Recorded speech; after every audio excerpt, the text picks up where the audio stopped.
자, 안녕하십니까. 이시민의 주식뉴스 공장 2월 12일 모닝 브리핑을 시작을 하도록 하겠습니다.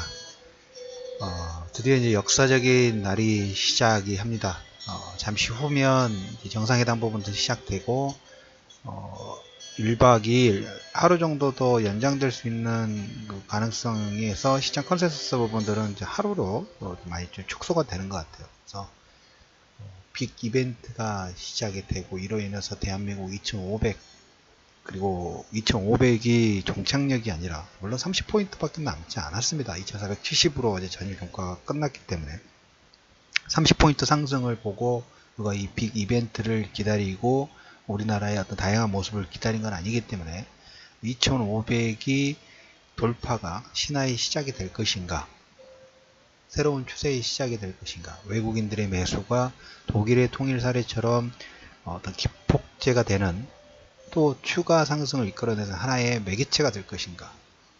핵심 키워드 부분들은, 핵심 의제는 CBID, 그 다음에 체제 보장 확약, 그 다음에 비핵화 시간표, 이 세 가지. 한 번에 뭐 첫 술에 다 배부를 수는 없겠죠. 시장에서는 이번 한 번은 어느 정도 선에서 뭐 CBID 하느냐, 체제 보장 정도를 하느냐. 폼페이오 같은 경우에도 미국은 원하는 것은 CBID예요. 완벽한 비핵화를 하고 거기에 대해서 북한은 체제 보장 부분들을 확실하게 할 용의가 있느냐, 여기에 대한 어느 정도 가이드라인은 나왔다고 볼 수 있을 것 같아요. 어제 저녁에 보니까 싱가포르 시찰 여행 관람 부분을 했다는 거 보니까 어느 정도 나왔다는 것 같은데, 오늘 하루로 일단 될 것 같습니다. 오전 중에 이제 이거 실시간으로 이제 계속 중계가 될 것 같은데, 중요한 것은 이것이 하나의 시작이라는 부분이라는 거. 그 다음에 해외 시장도 보면 최근에 뭐 문제가 있었던 이탈리아 정치적인 불안 심리, 새로운 오송운동과 동맹이 정권 부분들을 수립하면서 한번 어긋났고 다시 재구성해가지고 통과가 돼서 신임 재무장관이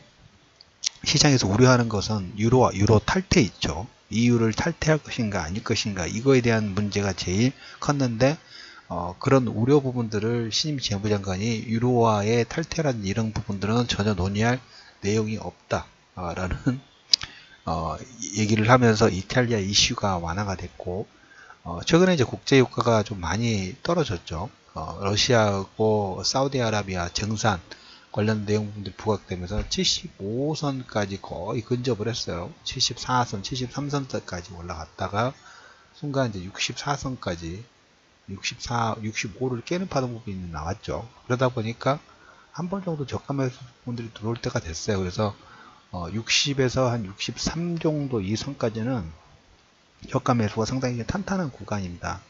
이제 한 10일 정도 남은 오펙 정상회담, 오펙 회의에서 증산, 그 다음에 감산, 그래서 어떤 방향 부분들을 가질 것인가, 여기에 핵심 키워드 부분을 가지고 있다라는 말씀을 드리고, 그 다음에 어제 모닝브리핑에서 말씀드렸던 것처럼 이렇게 다른 러시아든 사우디아라비아든 감산 부분들 스물스물 진행하는 과정 중에 증산을 가장 많이 한 것은 미국이라고 말씀을 드렸어요. 1080만 배럴 하루에. 그래서 유가가 지금 작년에 유가 움직임 자체가 보시면 2017년 3월달, 6월달 이때가 제일 낮았을 때가 40달러 선입니다. 그러면 지금 올해 70달러 선을 넘어섰으니까 거의 100%는 아니지만 거의 8, 90%에 해당하는 유가 상승 부분이 나왔죠. 한번 생각해 보십시오. 그러면서 미국이 벌어들일 수익 자체는 얼마나 클 것인가. 다른 오펙은 감산 부분들 하면서 판매 부분들 유지하고, 그 판매의 유지 부분들, 그 감산 줄이는 것은 미국은 계속 수익을 내는 그런 구조 부분들이 됐다. 바로 뭐 올라가는 것보다는 이 정도 가격대에서 70과 특히 60에서 65 정도 가격 조정, 기간 조정 부분들을 진행한 다음에 다시 주가 상승 부분들을 만들 수 있는 가능성이 있다라는 말씀을 좀 드려보도록 하겠고, 그래서 어제 유가는 낙폭과대에 따라서 저가 매수 부분들이 들어왔다라는 말씀을 좀 드려보도록 하겠고, MSCI 코리아 지수는 0.45% 상승을 했습니다. 내일이 이제 휴무입니다. 지방선거 때문에 온갖 말도 안 되는 루머들이 시장에서 뭐 보수, 그 다음에 언론 중에서 계속 언급이 되고 있는데, 내일 일단 지방선거 이후에 14일 선물하시면 동시 만기가 있죠.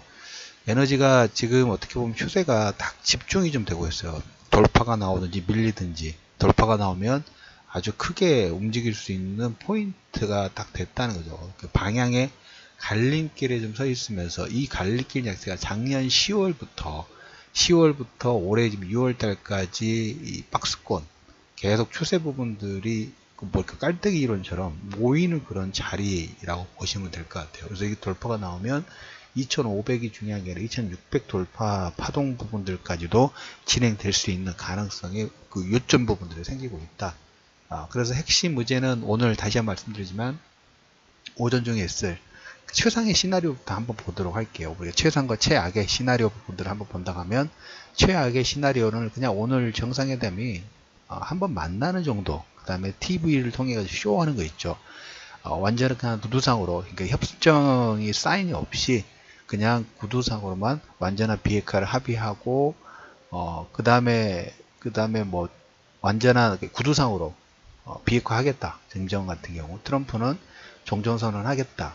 사인 없이 구두상으로 하는 게 시장에서 별로 그렇게 그냥 쇼였구나 라는 정도고, 가장 최상의 시나리오는 CBID 완전한 비핵화하고, 그 다음 체제 보장의 빅딜이 싱가포르 선언문에 표현되는 거라고 보시고, 그 다음에 이제 여기에서 이 두 가지가 사인되면 거기 내용 중에 제재를 어떻게 풀 것인지, 그 다음 대북 지원을 어떻게 할 것인지, 여기 종전선언 부분 어떻게 할 것인지, 이것까지 들어간다 하면 오늘의 그 선언은 최상의 시나리오가 될 것 같아요. 그럴 경우에 우리가 이제 대북 관련 조사, 산업재도 다 이게 포함된다고 말씀을 드렸어요.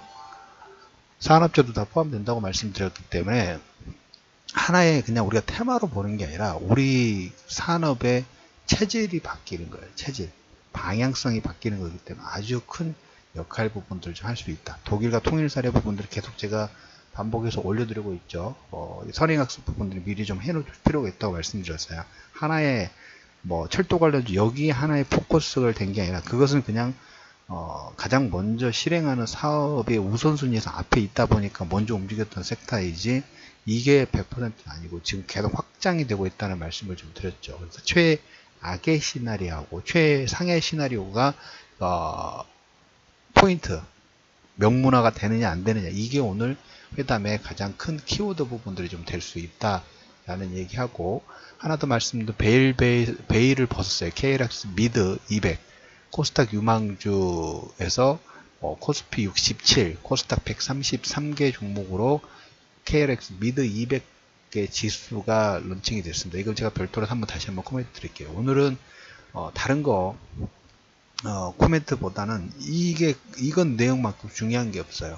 선물없이 동시 만기보다 더 중요한 게 오늘이고, 물론 이제 내일 정도에서 FOMC 회의 부분 있지만 이것보다 저는 이게 제일 중요하다고 봅니다. 그래서 명문화가 되느냐 되지 않고 하나의 이벤트로만 하고 다 2차 회담으로 모든 공을 넘기느냐에 따라서 이 종목군들, 산업재, 그다음 외국인들 매수 바로 2600 돌파해서 2500이 중요한 게 아니라 2600 돌파 파동까지 나올 것인가, 거기에 대한 씨앗은 당연히 뿌려놓고 기다릴 필요가 있다는 얘기를 드리면서 6월 12일 가장 중요한, 이 올해 들어서 가장 하나의 변곡 포인트가 될 수 있는 역사적인 날입니다.